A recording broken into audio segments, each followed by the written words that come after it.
여러분한테 좀 질문 한번 드릴게요. 혹시 여러분 중에 내가 갖고 있는 어떤 약점이나 비밀이 공개적으로 드러나서는 안 되는 것을 갖고 계신 분이 계신가요? 오히려 이걸 없는 분이 있을까요? 내 약점 같은 게 공개적으로 드러나면 안 되는, 뭐 좀 간단한 결점 정도가 아니라, 만약에 그 비밀을 지키기 위해서 온갖 수단과 방법을 다 썼어요. 다 쓰고 다 없는 것처럼 했는데 어느 날 부득이하게 드러나게 됐을 때 그게 어떤 심정일까 생각을 가져봅니다. 부득이하게 자기도 모르게 이제 드러날 수밖에 없는 상황일 때 아마 당혹스럽겠죠. 그죠? 평생 간직하고 숨겼었는데, 아니면 굉장히 부끄러운 일일 수도 있습니다. 어떤 사람은 자기한테 큰 해가 올 수, 어쩌면 생명까지 위협을 받기 때문에 두려움까지 생길지도 모르죠. 그러니까 사람들마다 이렇게 숨기고 싶고 누르고 싶었던 것이 있다는 겁니다. 그 오늘 본문에 나오는 12회를 혈루증을 앓는 여인이라고 이름도 없이 나온 그 여인이 이야기가 등장하는데, 바로 이 여인이 바로 그랬던 여인이었습니다. 혈루증이라는 건 우리가 평생 지금 쓰지 않는 용어인데, 이걸 좀 찾아보니까 지금 병으로 따지자면 만성 자궁 출혈병 이런 겁니다. 이것도 잘 안 쓰죠. 어쩌면 자궁암, 어쩌면 성병일 수도 있습니다. 그러니까 이런 병들은 사람들이 잘 안 나타내죠. 그죠? 오늘날도 개인 프라이버시 위해서 감추어야 되는 이런 병인데, 당시 이스라엘은 이런 병을 이렇게 정해놨어요. 유출병. 그래갖고 어떤 율법을 정해놨냐면, 이런 병에 걸린 사람은 부정하다 이렇게 돼 있습니다. 이 사람이 부정한 증명이 어떻게 되냐면, 이 사람 그런 병에 걸린 사람 부정하다는 거예요. 그리고 이 부정한 사람이 다른 사람과 접촉을 하면 다른 사람도 부정해진다. 이런 율법이 있습니다. 그러니까 어떤 시행재칙이 나왔겠어요? 사람들 앞에 나와선 안 된다 이런 겁니다. 지금 이 12회 동안 혈루증을 앓았던 여인은 이런 율법을 잘 알았던 사람이에요. 그러니까 자기가 부정한 사람이고 사람들 앞에 나올 수 없고 내가 접촉된 사람들은 부정이 옮겨지는 그런 병을 갖고 있는 사람입니다. 그러니까 이 사람은 사람이 나올 수가 없는 가운데 오늘 본문에 사람들이 나왔죠. 지금 우리는 신종 코로나 때문에 알고 있습니다. 이거 사회적 거리두기. 왜냐면 지금 내가 그런 병이 있는지도 모르고 나와서 사람들한테 옮기기도 하고, 병 있는 사람은 당연히 있어야 되잖아요. 그러니까 사회적 거리두기 하는 이런 것들이 시행세칙처럼 이 율법에 나와 있다는 겁니다. 이 혈루병을 앓고 있다는 이 문명의 여인은 자기 자신에 대해서 율법에서 너무너무 잘 알기 때문에 자기 자신의 병 걸린 걸 생각할 때마다 굉장히 괴롭죠. 굉장히 괴로울 수밖에 없습니다. 사람들과 접촉할 수도 없고, 아마 이 여인은 자기가 갖고 있던 얼마의 재산도 다 썼고, 가족도 주변에 올 수가 없기 때문에 혼자 됐을 가능성이 굉장히 큽니다. 그런데 오늘 여인이 오늘 본문에서 읽어본 것처럼, 우리가 이미 이 본문을 많이 알고 있는 사람들 알고 있는 것처럼 군중들 사이에 스며들어서 나오게 됩니다.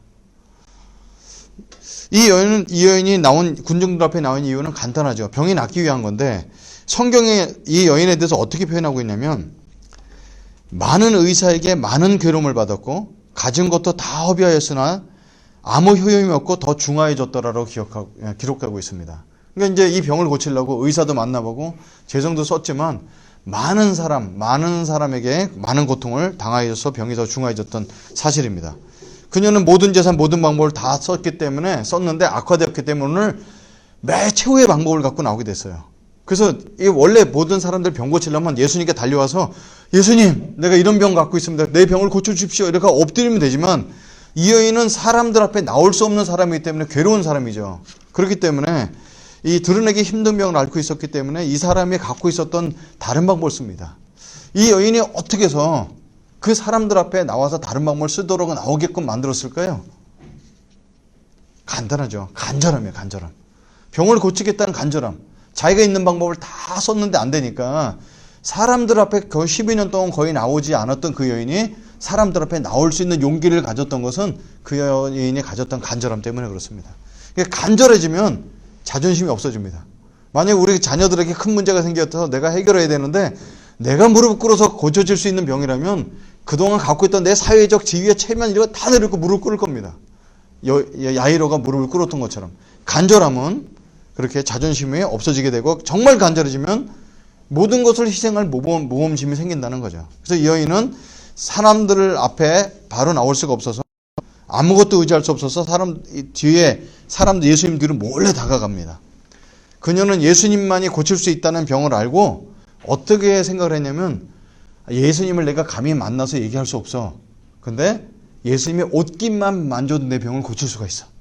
이런 생각을 갖고 사람들 앞에 숨어들어서 아주 간절하고 연약한 모습으로 뒤에 예수님 쫓아갑니다. 얼마나 많은 사람이 따랐을까요?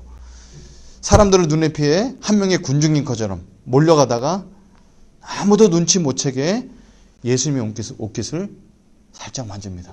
이게 잡은 것도 아니죠. 옷깃을 만졌습니다. 그리고는 그녀는 자기의 병이 즉시로 나은 것을 체험하게 됩니다. 이게 대단한 거죠. 이게 자기 믿음대로 된 거 아니에요.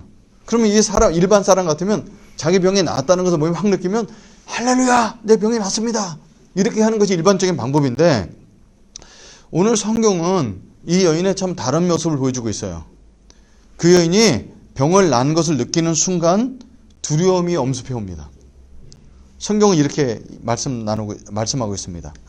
여자가 자기에게 이루어진 일을 알고 두려워하여 떨며 라고 여인의 감정을 기록해 두고 있습니다. 여인은 병이 낫고도 무서웠어요. 병을 간절히 고치고 싶었는데 가서 병을 고치고서 무서웠습니다. 왜 그랬을까요? 왜 이 여인은 무서웠을까요? 병을 고치고. 조금 전에 말씀드린 것처럼 이 여인은 대중 앞에 나와서는 안 되는 부정한 사람이었습니다. 자기는 원래 부정한 사람이라고 생각하는 사람은 병을 나은 다음에도 부정한 사람이라고 생각하는 것이 있죠. 여러분 지금 코로나19를 고친 사람들이 재확진되는 경우가 있어요. 그러니까 자기 한번 병을 크게 앓았던 사람들은 이 병에 대한 두려움이 있습니다. 사람들 앞에 나가지 못하죠. 자신감이 떨어집니다. 그러니까 병 자체가 무서운 것도 있지만 사람들 앞에 나가는 자체가 무서웠던 사람이 병을 고쳤던 사람들 앞에 나가서 고쳤다는 사실이 이 여인을 하여금 그 두려움을 갖게 했고요. 또 한 가지 다른 방면이 있어요. 왜 두려웠을까요? 이 여인은 다른 사람의 접촉을 되면 다른 사람에게 이렇게 부정을 전파하는 여인입니다. 근데 예수님의 옷을 만졌잖아요. 근데 그걸 만진 게 마음에 걸리겠죠. 그러니까 사실은 내가 이 부정한 사람이 누군가의 옷을 만진다는 것은 그 사람에게 부정함을 옮기는 행위를 한 거예요. 그러니까 사실은 이 여인은 예수님한테 굉장히 미안한 마음이 있겠죠. 그래서 자기의 부정이 옮겨지지 않았을까 하는 마음. 그러니까 자기 몸은 낫지만 자기 부정이 예수님께 옮겨지지 않았을까 하는 이런 마음이 있습니다. 그래서 이 여인은 율법이 알려주죠. 병 고치는 것도 불법으로 했다는 것을 알려주게 됩니다. 그러니까 이게 고침을 받고도 두려움을 갖고 있는 우리들의 마음이 있지 않을까 이런 생각을 가져봅니다. 자, 예수님을 만졌을 때 예수님께 부정함이 옮겨갔을까요? 안 그렇습니다. 부정한 여인이 예수님을 만졌는데 예수님이 부정해지는 것이 아니라 오히려 부정을 고쳐주셨어요. 이게 예수님이죠. 여러분, 우린 예수님께 막 우리의 죄 같은 걸 막 고백하고 막 더러운 걸 들으면 예수님이 더러워질 것 같은데 그런 것이 아니고 예수님이 우리를 깨끗하게 해주시고 예수님 절대 부정이 타지 않는 분이라는 것을 오늘 본문을 통해서 또 느낄 수가 있습니다. 일반적으로 더러운 것을 가진 사람과 섞이면 더러움이 전염됩니다. 우리나라 속담에도 먹을 가까이 하면 검어진다는 속담이 있잖아요. 이게 자연스러운 이치를 이야기해주고 있지 않나 이런 생각을 가져봅니다. 지금 사람들의 사회적 거리를 두고 마스크를 쓰고 손을 씻는 이유는 언제 접촉했을지 모르는 바이러스를 차단하고 자기 자신을 오염시키지 않기 위함이죠. 죄인은 죄인을 오염시킵니다. 그렇기 때문에 인간의 그 더러움을 갖고 있는 인간이 할 수 있는 최고의 방법은 격리하는 거, 분리하는 거. 그리고 사회에 악을 끼치는 사람 같은 발찌 같은 것도 따로 둬버리죠. 그래서 인간이 할 수 있는 방법은 분리와 격리였어요. 이 유출병을 갖고 있는 이 여인도 율법이 할 수 있는 인간이 할 수 있는 최고의 방법은 분리였어요. 격리였습니다. 그런데 그 여인이 와서 예수님의 부정한 모습을 갖고 예수님을 만졌을 때 부정이 나을 뿐만 아니라 예수님 부정하지 않다는 얘기입니다. 예전에 이런 거 있잖아요. 교회 다니지 않는 사람이 교회 다니는 사람한테 실망한 경우가 있죠. 여러 가지 이제 욕을 할 수 있어요. 지금은 개독교라는 말을 하지만 교회 다니는 친구에게 교회 다니지 않은 친구가 얘기할 때 이렇게 얘기했어요. 야, 네가 가는 천국은 더러워서 안 간다 이러는 거예요. 여러분 이런 말 들으면 그리스도인으로서 얼마나 마음이 아플까요? 그죠? 너가 가는 천국은 난 안 가. 그러니까 그게 얼마나 싫었으면. 그죠? 그런 게 이제 그리스도인이 얼마나 듣기 거북한 말일까요? 근데 사실은 우리가 가끔 그런 생각을 갖지 않나 이런 생각을 가져봐요. 이렇게 반복적인 죄를 또 짓고 또 실망하고 이게 내가 조금 더 이렇게 안정감 있게 살 때는 굉장히 자신감 있는 것 같다가 이런 어려움 같은 걸 만나서 재정적으로 압박을 받고 막 이렇게 되고 그러면은 이게 믿음이 없어지죠. 그러니까 믿음이 있다가 없다가 이렇게 업앤다운을 하는 내 모습, 같은 죄를 반복하는 모습, 나를 좋아하는 사람만 좋아하고 미워하는 사람을 내가 사랑할 수 없는 이런 모습과 이렇게 섞여 있는 내가 과연 천국에 갈 자격이 되나? 나 같은 것이 천국에 갔을 때 천국이 나로 인해서 더럽혀지지 않을까? 그리고 다른 사람도 내가 볼 때 너무 그리스도인 같지 않은 정말 악랄하고 저질스러운 그런 사람들은 저 사람도 구원받았다고 하는데 저런 사람이 천국 가면 더러워지지 않을까? 그런 것이 과연 하나님 나라일까? 이런 생각을 가져볼 때가 있습니다. 그런데 우리가 확실한 것은 거룩한 천국이 나를 위해 오염될 수 있을 것 같은 생각이 아니라 예수 그리스도의 피가 부정한 우리를 깨끗이 해주는 것이 주님을 만난 생명의 삶이고 천국의 삶이라는 거예요. 천국은 우리의 의로 만들어지는 것이 아니라 예수님의 보혈을 위해 세워졌다는 거예요. 이 여인이 부정한 모습을 갖고 예수님을 만났습니다. 사망에 걸려있는 사람이 사망을 전수할 수밖에 없는데 사망에 있는 사람이 생명 대신 예수님 만나니까 자기의 사망이 고쳐졌을 뿐만 아니라 생명이신 분은 그대로 생명이라는 거예요. 이게 예수님의 생명의 원천이기 때문에 그런 것이죠. 여러분, 코로나19는 우리 인류가 갖고 있는 모든 질병 중에 하나일 뿐이에요. 우리 인류가 갖고 있는 진짜 질병은 사망이라는 병입니다. 선악과를 따먹은 이후에 모든 사람은 죽게 되어 있어요. 모든 사람이 태어나자마자 사망으로 갑니다. 사망으로 가는 길목 속에 여러 가지 질병들을 만날 수 있고 사고도 만날 수 있는 거지, 이것 자체가, 코로나 자체가 그냥 가장 위험한 거 이런 것이 아닙니다. 우리는 원래 사망의 자녀로 태어났습니다. 그래서 사망의 자녀로 태어난 우리는 결혼해서 아기를 낳는데 그 아이도 태어나자마자 사망의 길로 갑니다. 왜냐하면 사망은 사망을 낳을 수밖에 없기 때문에 그렇습니다. 그리고 우리는 사망이라는 질병을 갖고 있고 사망이 오염되어 있습니다. 그래서 사망을 갖고 있는 오염된 사람이 다른 오염된 사람을 고칠 수가 없습니다. 생명 대신 예수님을 만나야 우리의 오염이 예수님께 전가되는 것이 아니고 예수님의 생명력이 우리를 전가해서 우리를 깨끗이 치유해 주신 줄을 믿습니다. 간절함이 두려움을 이기기 때문에 주님 앞에 그렇게 나갈 수 있습니다. 우리가 사망에 걸려있지 않다고 생각하면 예수님께 안 나가죠. 근데 우리 인생을 돌아볼 때 우리 뜻대로 되는 것이 하나도 없고 우리 인생의 모든 것을 우리가 결정할 수 없다는 걸 깨닫기 시작하면서 주님 앞에 오기 시작하죠. 근데 그것이 간절해야 용기가 생깁니다. 그래서 간절함이 두려움을 이기게 해줍니다.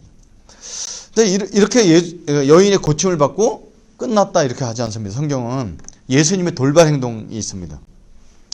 예수님이 가시던 길을 멈추고 뒤를 돌아 사람들에게 누가 내 옷을 만들었냐고 물으세요. 야, 누가 내 옷에 손대냐? 그러니까 제자들이 대답합니다. 근데 메시지 성경을 제가 찾아봤더니 더 아주 구체적으로 표현되어 있는데 메시지 성경이 이렇게 나왔습니다. 무슨 말씀이신지요? 무리가 이렇게 밀고 당기는데 누가 내게 손을 대었느냐고 물으시다니요. 손을 댄 사람이 수십 명 될 것입니다. 이렇게 성경에 나와 있어요. 이 군중들이 이렇게 많이 밀고 부딪히는데 한두 사람이 예수님을 만졌겠냐는 거예요. 그렇게 반문하는 거예요, 제자들이 오히려. 그걸 우리 보고 어떻게 찾아내라는 거예요. 이렇게 얘기하는 거죠. 많은 군중들이 떠미는 몸 부딪힘이 있습니다. 그런데 예수님은 그렇게 부딪힌 사람을 찾는 것이 아니라 믿음을 가지고 병 낫기를 소원하며 만지는 터치를 하시는 거예요. 그러니까 저는 오늘 이 본문을 통해서 이런 것이 있구나. 예수님을 똑같이 만지더라도 이게 호기심에 그냥 만져보는 사람이 있고 떠밀려서 만져주는 사람이 있고 그런 부딪힘이 있지만 믿음을 가지고 예수님의 생명력을 전가받기 위해서 믿음을 가지고 터치한 사람이 있다는 거예요.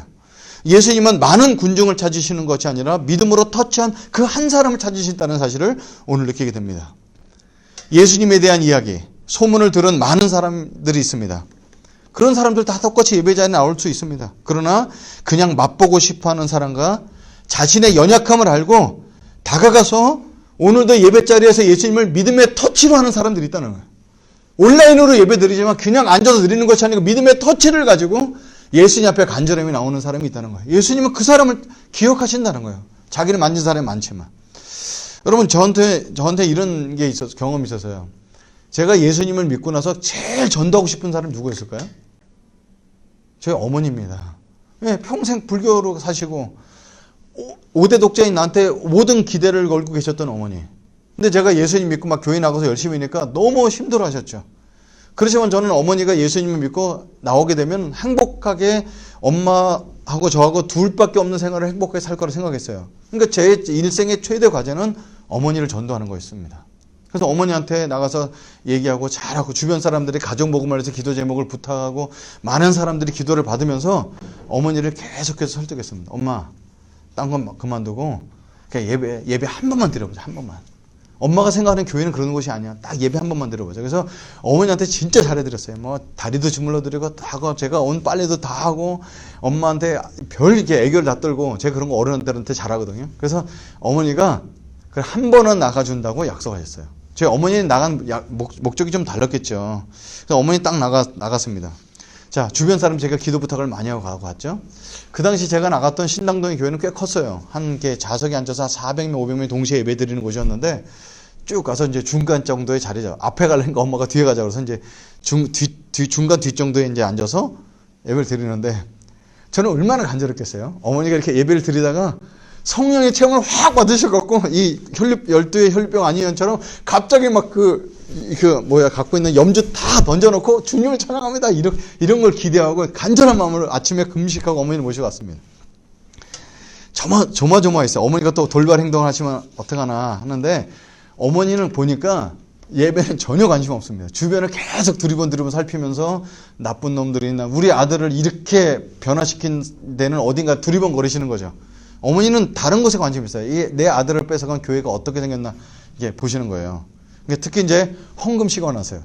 그래서 저희 교회도 헌금 바구니 절대 안 돌립니다. 지금 뭐 그런 교회도 많이 줄었지만 이게 초신자가 오게 되거나 불신자가 오게 되면 헌금 바구니 돈 내라고 억지로 강요하는 것 같으니까 헌금 시간에 헌금 바구니가 이렇게 왔는데 어머니가 어떻게 반응할까 했더니 헌금 바구니 돌리는 사람부터 보고 뭐라고 하시냐면 지금 자리세 내라는 거야? 이렇게 얘기하시는 거예요. 그러니까 앞뒤 사람들이 다 보는 거예요. 그러니까 이제 막 이렇게 큰 소리 말씀하셨어요.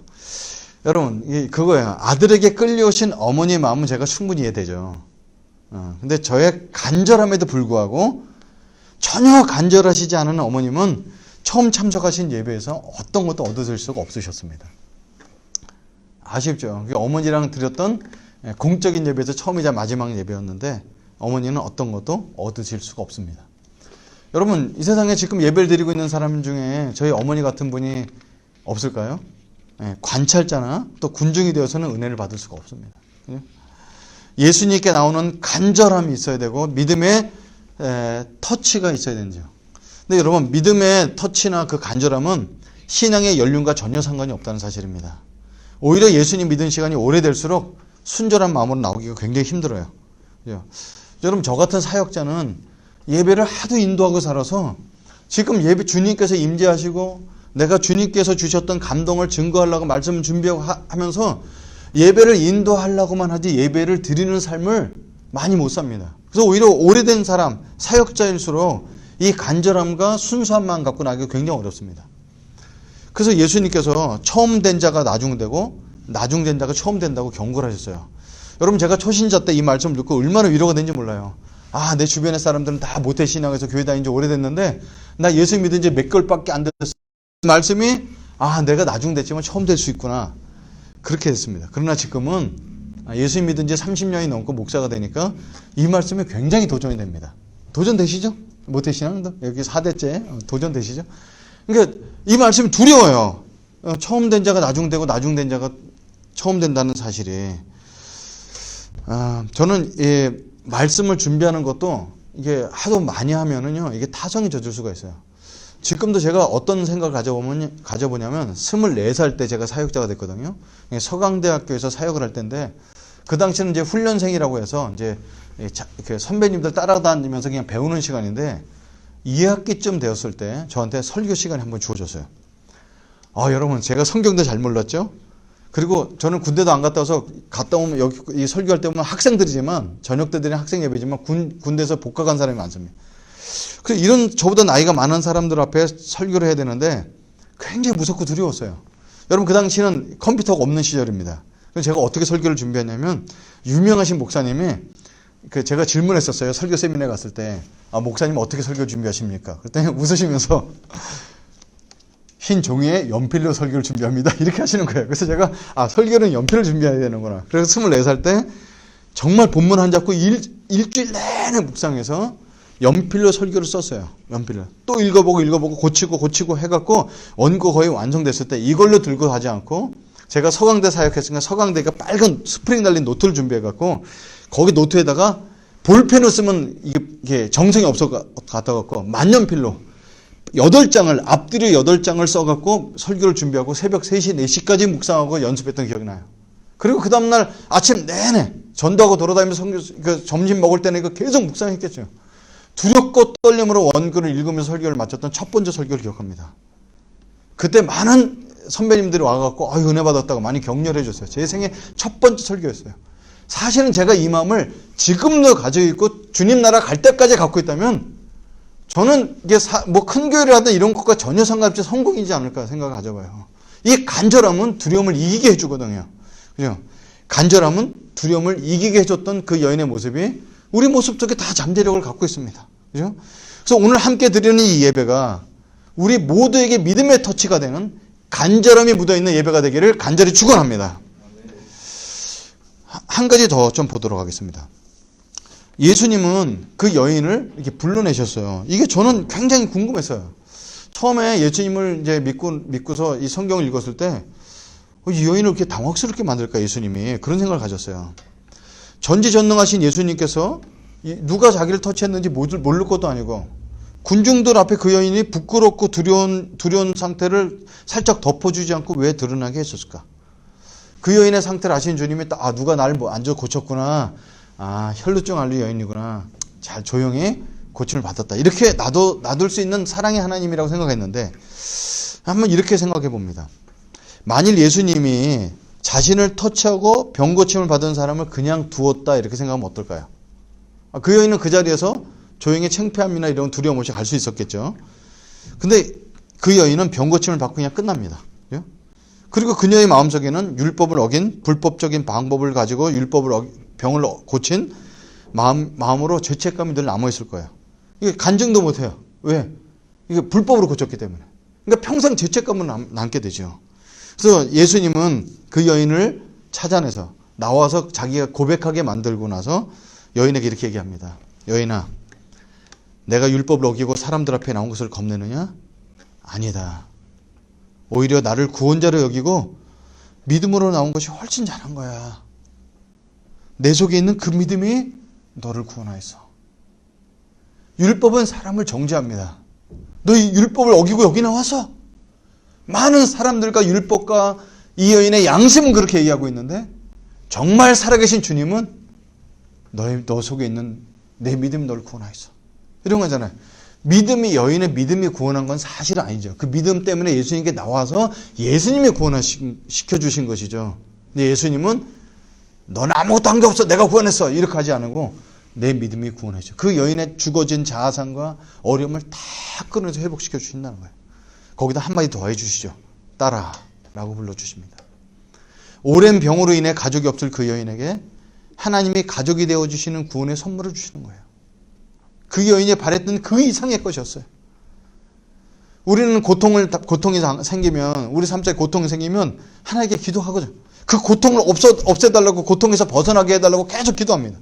그러나 하나님은 고통을 통해서 교훈하실 뿐만 아니라 축복하시고 승리하게 해주시는 분이에요. 하나님의 지혜가 우리보다 훨씬 크시죠. 그렇게 예수님의 치료는 일부의 치료가 아니라 온전한 치료고 완벽한 해방이고 완전한 사랑임을 알 수가 있습니다. 저는 예수님의 예자도 몰랐고 교회 가본 적도 없는 가운데 죄에 대한 설교를 듣게 됐어요. 한 번도 성경 읽어본 적이 없습니다. 그냥 저의 추악한 죄와 깨진 가정을 들고 예수님께 그대로 나왔는데 그날로 저를 받아주셔서 하나님의 자녀가 되게 해주셨어요. 여러분, 하나님 나라의 가족이 되는 것은 교회 생활 몇 년 된 다음에 되거나 성경 공부를 끝에 되는 것이 아닙니다. 간절함을 갖고 예수님이 정말 나의 사망에서 생명으로 옮겨줄 뿐이라고 믿는 간절함만 있으면 주님께서 그 간절함을 믿음으로 보셔서 우리를 구원해 주시죠. 나의 연약함을 알고 주님께 나가기만 하면 되는 겁니다. 요즘 잠시 문제시되고 있는 신천지 얘기를 잠깐 나누겠습니다. 그들은 구원받는 수가 14만 4천 명이라고 정해놨어요. 그들이 처음에 이단을 시작할 때는 자기들의 숫자가 14만 4천 명까지 될지 모르고 그렇게 했겠죠. 근데 지금 20만 명 넘어가면서 어떤 생각을 하냐면 여기도 알곡과 가라지가 있다고 해서 또 시험을 보게 만듭니다. 여러분 14만 4천 명 안에 들어가기 위해서 사람들이 어떻게 하냐면 노력하게 해야 되고 헌신하게 하고 헌금하게 하고 시험을 보면서 경쟁을 통과해야지만 14만 4천 명이 된다고 합니다. 얼마나 불안할까요? 자기가 14만 4천 명 안에 들어가려면 얼마나 불안할까요? 계속해서 그 사람들 쥐어짜고 노력하게 만듭니다. 이 구원받은 여인과 얼마나 동떨어진 얘기예요. 사실 성경을 조금만 보고 예수님의 사랑에 얼마나 완전하시고 온전하신 사랑인가를 보게 되면 신천지에 들어갈 이유가 없습니다. 하나님의 가족이 되는 구원은 하나님을 창조주로 믿고 나아가서 나의 연약함을 고백하고 그분의 은혜를 받아들이기만 하면 받을 수 있는 거예요. 이것을 예수님의 믿음을 주셔서 감사해서 예수님 이런 믿음을 주셔서 내가 구원받았구나, 자녀가 되었구나.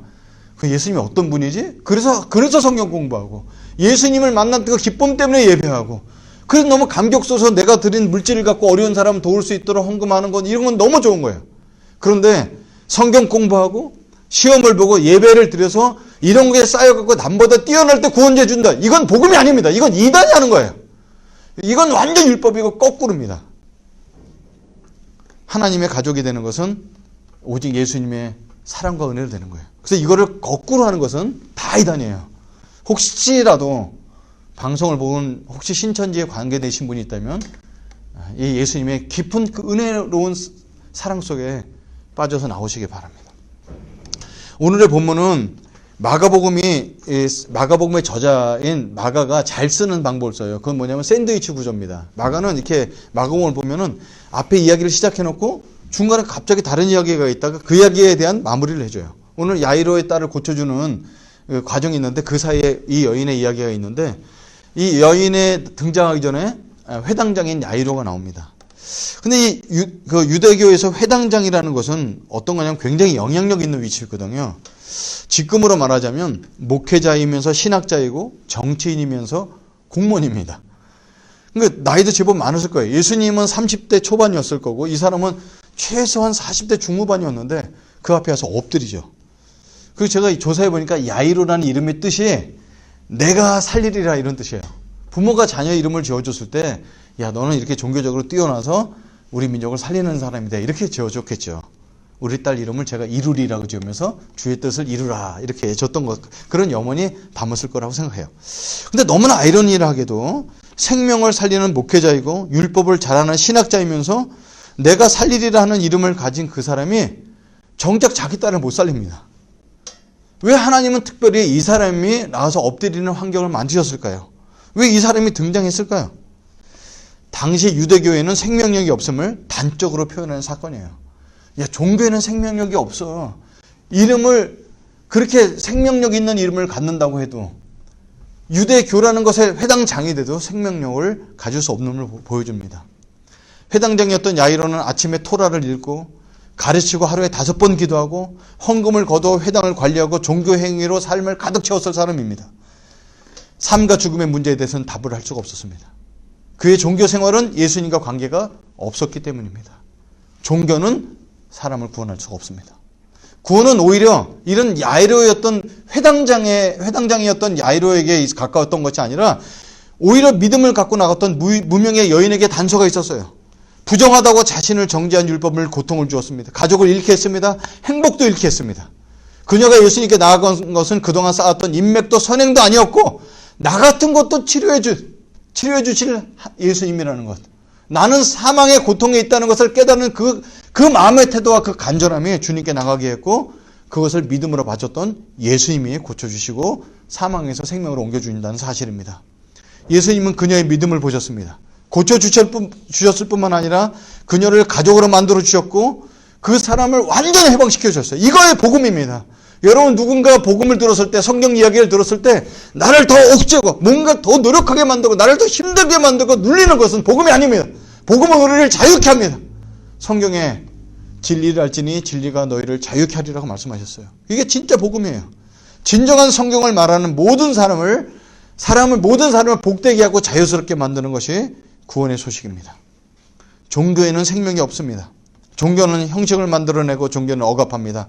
회당장 야이로는 종교적 삶을 살고 있었지만 생명이 없었습니다. 예수님께 나아가야 구원을 받을 수 있고 예수님께 나아가야지만 하나님의 가족이 될 수 있습니다. 오늘 말씀을 마무리하면서 좀 기도하는 시간을 갖고자 합니다. 먼저는 예수님을 믿은 지 오래되신 분들에게 묻고 싶습니다. 제 자신에게도 하는 질문입니다. 지금 예수님 앞에 간절히 나오는데 어떤 장애가 있는가요? 오늘 온라인으로 드리는 이 예배에 어떤 기대감을 가지고 나오셨나요? 오늘날 우리에게 무엇이 우리를 예수님을 향한 첫사랑을 잃어버리게 만들었나요? 무엇이? 왜 간절함이 하나도 없을까? 예수님을 구원자를 구원해 주셨다는 구원의 감격과 예수님과의 생명력 있는 관계가 사라졌을까요? 그 간절함을 회복하고 싶으십니까? 지금 예수님 앞에 간절히 나왔으면 좋겠습니다. 혹시라도 아직 교회를 다니지 않는 가운데 이 영상을 보고 계신 분이 계실 줄 압니다. 예수님 앞에 나오는데 어떤 장애가 있으십니까? 혹시 종교 생활을 하는 것이 두려우십니까? 예수님을 만나서 생명력을 얻는 것이 그것이 예수님 만난 생명이지, 교회 생활하고 어떤 종교의 활동을 하는 것은 그 다음번 문제입니다. 자원에서 우러날 때만. 그래서 교회에 나오라는 얘기 하지 않습니다. 그리고 어떤 공부를 억지로 해야 된다는 얘기 말씀드리지 않습니다. 먼저는 내 자신을 들고 저는 교회 다니지 않습니다. 근데 내 인생을 이렇게 살 수가 없습니다. 그래서 예수님이 필요합니다. 이런 마음 갖고 이 시간에 자존심을 내려놓고 잠시 눈을 감는다면 예수님이 우리를 찾아오실 것입니다. 그래서 이 시간 함께 기도하겠습니다. 오래된 사람들은 간절함과 그 예수님의 첫사랑을 회복하도록, 그리고 교회 아직 다니지 않는 분들이 있다면 주님 앞에 나올 마음을 주시도록, 그리고 교회 생활을 오랫동안 멈췄던 사람이 있다면 하나님의 첫사랑, 여인이 만졌던 두렵고 떨리는 마음이, 그 간절함이 내게 임하여 달라고 주님 앞에 이 시간에 기도하는 시간을 갖겠습니다. 한 1분 정도 조용히 주님 앞에 나가 기도하겠습니다.